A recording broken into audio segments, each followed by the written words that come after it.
नमस्कार, मैं हूं अनुराधा प्रसाद। इतिहास की गवाही के सफर में हम उस मोड़ पर पहुंच गए जहां जनता पार्टी में इस तरह का घमासान मचा कि लोग कहने लगे कि मोरारजी सरकार गिरेगी कब। प्रधानमंत्री मोरारजी देसाई और चरण सिंह का टकराव सामने था। ऐसे में मोरारजी को घेरने के लिए चरण सिंह खेमे ने एक मुद्दा उठाया, जनसंघ नेताओं की दोहरी सदस्यता का। ये मुद्दा इसलिए उठा क्योंकि चरण सिंह खेमा मानता था कि मोरारजी जनसंघ के करीब हैं और उसी के इशारे पर सरकार चला रहे हैं। लेकिन इस झटके से जनता पार्टी बच गई क्योंकि मीडिया में खबर लीक हो गई कि मोरारजी सरकार को हाईजैक करने की साजिश हो रही है। चरण सिंह के करीबी लोग मानते थे कि प्रधानमंत्री मोरारजी देसाई जनसंघ नेताओं के ज्यादा करीब हैं। लिहाजा दोहरी सदस्यता के मामले को चरण सिंह के करीबी राजनारायण ने उठाया। चरण सिंह और सोशलिस्ट खेमे पर नकेल कसने के लिए जनसंघ नेताओं ने झंडेवालान के संघ दफ्तर में एक गुप्त योजना बनाई। योजना थी दोहरी सदस्यता के मुद्दे को चुनौती देना। लेकिन जनसंघ नेताओं की गुप्त बैठक और एजेंडे की खबर मीडिया में लीक हो गई। इस पर बहुत घमासान हुआ। जनता पार्टी का जो संविधान बना था, उस संविधान में अगर कॉन्फेडरेशन का संविधान होता जिसमें घटक दलों का वजूद रहता तो आपसी शंका कुशंका वगैरह नहीं होती।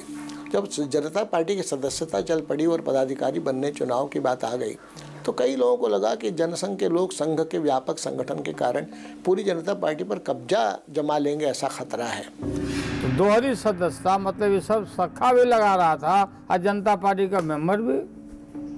तब हम लोगों ने भूम किया, राजनारायण जी चरण नहीं तो चुनाव से हटाओ, दोहरी सदस्यता नहीं चलेगी। दोहरी सदस्यता का मामला खड़ा किया गया था जो एक बेमतलब का सवाल था। जिस पार्टी में पहली सदस्यता ही नहीं हुई उसमें दोहरी सदस्यता का सवाल कहाँ था। दोहरी सदस्यता की किचकिच चलती रही और जनता पार्टी में शहमात की चाल भी चलती रही। राज्य विधानसभा चुनाव में जनता पार्टी की जीत के बाद चौधरी चरण सिंह ने अपने पसंदीदा नेताओं को बिहार, उत्तर प्रदेश और हरियाणा का मुख्यमंत्री बनवा दिया। इस खेल के बाद चरण सिंह के प्रधानमंत्री बनने का सपना जोर मारने लगा। लेकिन उनके दिल में ये बात हमेशा छुपती रही क्योंकि उनको लगता था कि मैं किसान नेता हूँ और इस देश में किसान सबसे बड़ी भूमिका रखते हैं। और उनको ऐसा भी मानना था कि ये किसानों की वजह से ये चुनाव में इस तरह की सक्सेस हुई है सारे नॉर्थ इंडिया में। इसलिए वो अपने को नेचुरल लीडर मानते थे। कभी मेरा हक है प्रधानमंत्री बनने का। मुद्दा कोई भी हो, आदत के मुताबिक मोरारजी हार मानने वाले नहीं थे, तो प्रधानमंत्री पद से कम पर चरण सिंह भी तैयार नहीं थे। इस वजह से मोरारजी सरकार का कैबिनेट युद्ध का मैदान था। मोरारजी और उनके मंत्रियों के रिश्ते कैसे थे, इसकी मिसाल प्रधानमंत्री के इशारे पर एक कैबिनेट मंत्री के गिरफ्तारी से होती है। इस गिरफ्तारी के बाद चरण सिंह खेमे ने जनता पार्टी के अंदर मोरारजी हटाओ का अभियान शुरू कर दिया। अब तो पूछा ये जाने लगा कि जनता पार्टी कब टूटेगी और इसे कौन तोड़ेगा। शिमला के रिज इलाके में कानून तोड़कर सभा करने के आरोप में राजनारायण गिरफ्तार कर लिए गए। देश के स्वास्थ्य मंत्री की गिरफ्तारी प्रधानमंत्री के इशारे पर हुई। इस घटना के बाद राजनारायण का मकसद सिर्फ एक ही रह गया था, मोरारजी हटाओ। जनता पार्टी अध्यक्ष चंद्रशेखर खामोश रहे और प्रधानमंत्री मोरारजी देसाई जिद पर अड़े रहे। अब जनता पार्टी चौधरी चरण सिंह की मर्जी से चलने को मजबूर है। वे फैसला मन में जो आता है वो फैसला पहले कर लेते हैं और सोचते बाद में हैं। चौधरी चरण सिंह का भी स्वभाव यही था। वे अपने मन के मालिक थे और हमने कोई सही फैसला किया या गलत फैसला किया ये सोच विचार कर नहीं करते थे। दूसरा, उनमें अति महत्वाकांक्षा थी, प्रधानमंत्री बनने की जल्दी थी।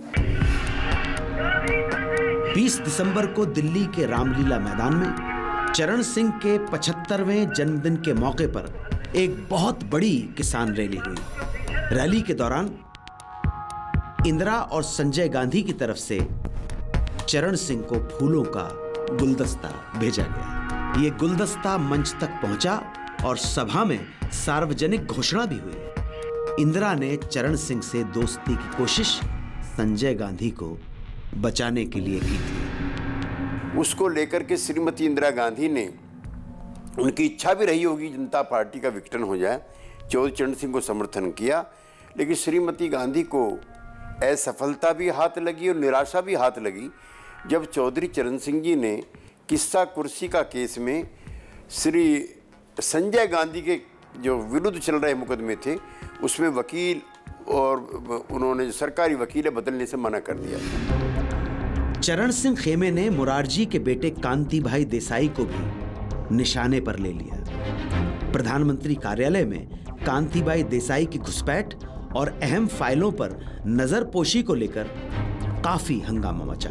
आखिरकार 30 जून 1978 को चौधरी चरण सिंह ने मोरारजी कैबिनेट से इस्तीफा दे दिया। जनेश्वर मिश्र समेत 4 और मंत्रियों ने समर्थन में इस्तीफा दे दिया। मोरारजी भी आर पार के मूड में आ गए। उन्होंने चरण सिंह समर्थक मंत्रियों का इस्तीफा स्वीकार करने के लिए विशेष दूत को कलकत्ता भेजा, जहां राष्ट्रपति नीलम संजीव रेड्डी दौरे पर थे। लेकिन क्योंकि महत्वाकांक्षा उनकी बहुत ज़्यादा थी, इसलिए हमेशा कुछ खटपट रही आपस में मुरारजी और चरण सिंह में शुरू ही के दिन से आखिर तक, और बाद में तो खैर चरण सिंह में तोड़ ही दिया। लोगों ने मुरारजी भाई को सलाह दी कि अपने बेटे कांति भाई देसाई से कहें कि वो अपना बिजनेस प्रधानमंत्री आवास से न चलाएं। इस सवाल के जवाब में मुरारजी भाई ने कहा था कि वो अपना बेटा नहीं खोना चाहते। दरअसल एक बार मुरारजी भाई ने अपनी बेटी को डांटा था तो उसने खुदकुशी कर ली थी। इसलिए कांति भाई का कारोबार पीएम हाउस से चलता रहा और मुरारजी भाई की उल्टी गिनती जारी रही। इंदिरा ने 1978 में लोकसभा का चुनाव कर्नाटक के चिकमंगलूर से जीत लिया। यही प्रसिद्ध नारा लगा, एक इंदिरा 100 लंगूर, चिकमंगलूर चिकमंगलूर। जनवरी 1989 में जनसंघ के दबाव में चरण सिंह कैबिनेट में लौट आए और उन्हें उप प्रधानमंत्री के साथ वित्त मंत्री भी बना दिया। भारत के संविधान के प्रति सच्ची श्रद्धा और निष्ठा रखूंगा। लेकिन चौधरी चरण सिंह समर्थक मंत्रियों पर मोरारजी देसाई ने कोई रहम नहीं दिखाया। इसी बीच उत्तर प्रदेश और बिहार में सांप्रदायिक दंगे भड़क पड़े। यूपी के तत्कालीन मुख्यमंत्री राम नरेश यादव ने अपनी सरकार के जनसंघ मंत्रियों को निकाल बाहर किया। मोरारजी ने फौरन बदला ले लिया। मोरारजी ने उत्तर प्रदेश के मुख्यमंत्री राम नरेश यादव, बिहार के कर्पूरी ठाकुर और हरियाणा के देवीलाल को मुख्यमंत्री पद से हटा दिया। ये सभी मुख्यमंत्री चौधरी चरण सिंह के समर्थक थे। जो चौधरी चरण सिंह समर्थक मुख्यमंत्री थे, चाहे वो राम नरेश यादव जी थे, चाहे चौधरी देवीलाल जी थे या कर्पूरी ठाकुर जी थे, एक एक करके सबको बीजेपी ने बाहर कराया और उनकी जगह दूसरे मुख्यमंत्री बनाए। तो उस समय ऐसी परिस्थितियां बन गई कि जनता जो पार्टी थी वो इन तबकों के लोगों की पार्टी नहीं जिनका प्रतिनिधित्व चौधरी चरण सिंह करते थे। जनता पार्टी के बीच उठापटक जारी थी और इधर जेपी गंभीर रूप से बीमार चल रहे थे। बंबई के जसलोक अस्पताल में भर्ती थे। अचानक आकाशवाणी ने जेपी के निधन की खबर प्रसारित कर दी। जयप्रकाश जी जीवित थे, वहाँ हॉस्पिटल में थे, भेलोरिया कहाँ। और हम लोग की सरकार जो थी उस समय, वो कोई एजेंसी अखबार वाला चला दिया कि जयप्रकाश जी डाइड, और बिना वेरीफाई किए हम लोग कंडोलेंस कर दिया। बताओ। खबर पाकर जसलोक अस्पताल के बाहर काफी भीड़ उमड़ गई। तब जनता पार्टी अध्यक्ष चंद्रशेखर ने लाउडस्पीकर से लोगों को बताया कि जेपी जिंदा है। इस घटना के बाद भी जनता पार्टी को जेपी की फिक्र नहीं थी। अब मुरारजी के साथ चरण सिंह गुट किसी समझौते के लिए तैयार नहीं था। जुलाई 1989 में संसद सत्र शुरू हुआ। राजनारायण की अगुवाई में चरण सिंह समर्थक सांसदों ने इस्तीफा दे दिया, जिसमें लालू प्रसाद यादव, रामविलास पासवान जैसे नेता शामिल थे।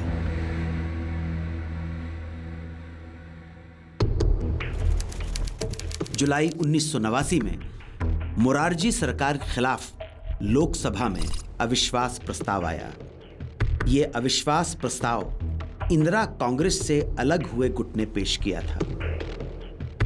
कैबिनेट को चरण सिंह, बीजू पटनायक, हेमवती नंदन बहुगुणा ने कह दिया गुड बाय। मुरारजी विरोधी सांसदों की संख्या 80 का अंक पार कर गई। जनता पार्टी टूट गई। मुरारजी का खेल खत्म हो गया। जनता पार्टी माइनॉरिटी में आ गई।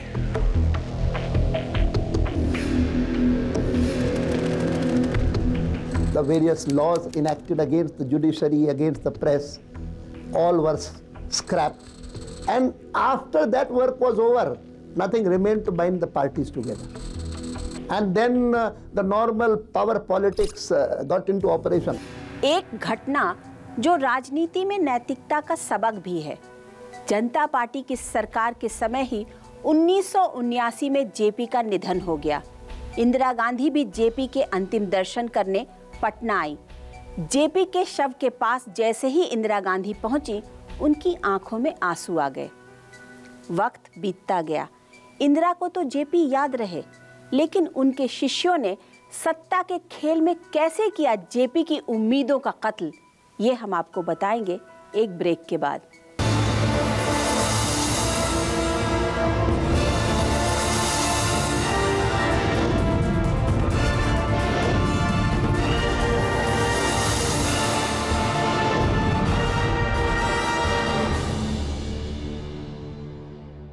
सत्ताईस महीने में ही मुरारजी सरकार टूटने की कगार पे आ गई थी। इसके लिए सिर्फ चरण सिंह ही जिम्मेदार नहीं थे। पर्दे के पीछे से इंदिरा गांधी और संजय गांधी भी सियासी चाल चल रहे थे। एक तरफ इंदिरा गांधी कैंप ने चरण सिंह से करीबी बनाई, तो दूसरी तरफ मुरारजी देसाई और जगजीवन राम की छवि खराब करने के लिए मीडिया का इस्तेमाल किया गया। इसी दौर में मुरारजी देसाई की निजी आदतें और उनके बेटे कांति देसाई के कारनामे मीडिया की सुर्खियां बने। जगजीवन राम को उनके बेटे सुरेश राम के स्कैंडल के जरिए घेरा गया, क्योंकि जनता पार्टी टूटने की सूरत में वो भी प्रधानमंत्री पद के दावेदार हो सकते थे। मुरारजी कैंप से सोशलिस्ट जॉर्ज फर्नांडिस को तोड़कर चरण सिंह खेमे में लाया गया। इसी उठापटक के बीच में मुरारजी देसाई ने इस्तीफा दे दिया, लेकिन इस्तीफे के बावजूद चरण सिंह और प्रधानमंत्री की कुर्सी के बीच में एक अड़चन बाकी थी। मुरारजी के इस्तीफे के बाद दिल्ली में सत्ता की दौड़ में चौधरी चरण सिंह के साथ जगजीवन राम भी शामिल हो गए। लेकिन जगजीवन राम और प्रधानमंत्री की कुर्सी के बीच मुरारजी देसाई ने पेच फंसा दिया। मुरारजी जनता पार्टी के संसदीय दल का नेता पद छोड़ने को तैयार नहीं थे। बाबू जगजीवन राम लाचार हो गए। अब चरण सिंह के प्रधानमंत्री बनने का रास्ता साफ था। इंदिरा कांग्रेस ने भी चौधरी चरण सिंह को समर्थन देने का ऐलान कर दिया। नेमी जी माय फ्रेंड की जो पुरानी कहावत है कि चूंकि उनको लगा कि हम मुरारजी भाई के साथ में नहीं चल सकते हैं और राजनारायण जी को लगा कि कांग्रेस सपोर्ट करने को तैयार है, तो उनके सपोर्ट से चौधरी साहब जो है बन सकते हैं प्रधानमंत्री, तो इस मौका को क्यों गंवाया जाए, और इसलिए उन्होंने जो है कांग्रेस की तरफ में हाथ बढ़ाया। जुलाई 1989 की दोपहर की गर्मी और उमस के बीच चौधरी चरण सिंह के 12 तुगलक रोड वाले घर में जोर शोर से नारे लगने लगे। राष्ट्रपति भवन से चौधरी चरण सिंह को प्रधानमंत्री पद की शपथ लेने का न्योता आ गया था। चरण सिंह को बधाई का पहला फोन आया इंदिरा गांधी का, लेकिन चरण सिंह ने बहुत ठंडे लहजे में धन्यवाद स्वीकार किया।